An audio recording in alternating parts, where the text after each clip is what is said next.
দক্ষিণ আমেরিকার উত্তর উপকূলে অবস্থিত একটি দেশ যার নাম ভেনেজুয়েলা। ক্যারিবিয়ান সাগরের নীল জল, সবুজ পাহাড়, বিশ্বের সবচেয়ে উঁচু জলপ্রপাত অ্যাঞ্জেল ফলস আর বিশাল বনভূমি।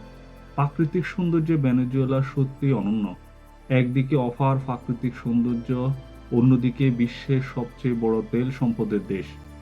কিন্তু তবুও আজ ভেনেজুয়েলা চরম অর্থনৈতিক সংকটে জর্জরিত। এই ভিডিওতে আমরা আজ জানব ভেনেজুয়েলার ইতিহাস, ঐতিহ্য, তেল সম্পদের গল্প এবং বর্তমান প্রেসিডেন্ট নিকোলাস মাদুরোর সম্পর্কে। ভেনেজুয়েলা একসময় ছিল স্পেনের উপনিবেশ। 15 শতকে স্প্যানিশরা এখানে আসে এবং বহু বছর এই অঞ্চল শাসন করে। 1811 সালে ভেনেজুয়েলা স্বাধীনতা ঘোষণা করে। এই ঘোষণার পিছনে সবচেয়ে গুরুত্বপূর্ণ ভূমিকা ছিল দক্ষিণ আমেরিকার কিংবদন্তি বিপ্লবী সিমন বলিভারের। তার নেতৃত্বেই শুধু ভেনেজুয়েলা নয়, পাশের আরও কয়েকটি দেশ স্পেনের শাসন থেকে মুক্তি পায়। আজও ভেনেজুয়েলাতে সিমন বলিভারকে জাতির পিতা হিসেবে গভীর শ্রদ্ধার সঙ্গে স্মরণ করা হয়। ভেনেজুয়েলার সংস্কৃতি গড়ে উঠেছিল স্প্যানিশ, আফ্রিকান এবং আদিবাসী ঐতিহ্যের সংমিশ্রণে। সঙ্গীত ও নাচ তাদের জীবনের বড় অংশ, বিশেষ করে সালসা এবং জোরোফো নাচ ভেনেজুয়েলার সাংস্কৃতিক পরিচয় বহন করে।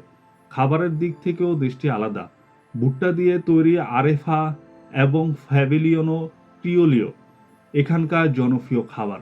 ভেনেজুয়েলার মানুষ সাধারণত আনন্দপ্রিয়, আবেগী এবং অতিথিপরায়ণ হিসেবে পরিচিত। ভেনেজুয়েলার সবচেয়ে বড় পরিচয় হল বিশ্বের সবচেয়ে বেশি প্রমাণিত তেল মজুদ।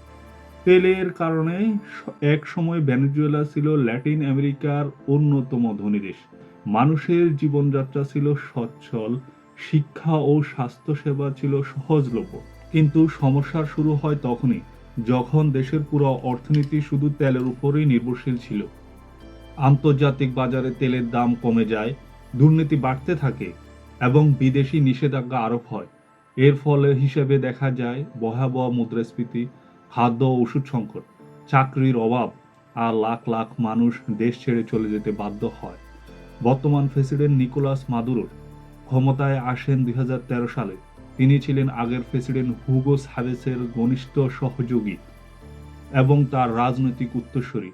মাদুরো নিজেকে একজন সমাজতান্ত্রিক নেতা হিসেবে তুলে ধরেন এবং দাবি করেন তিনি গরিব মানুষের পক্ষে কাজ করেছেন।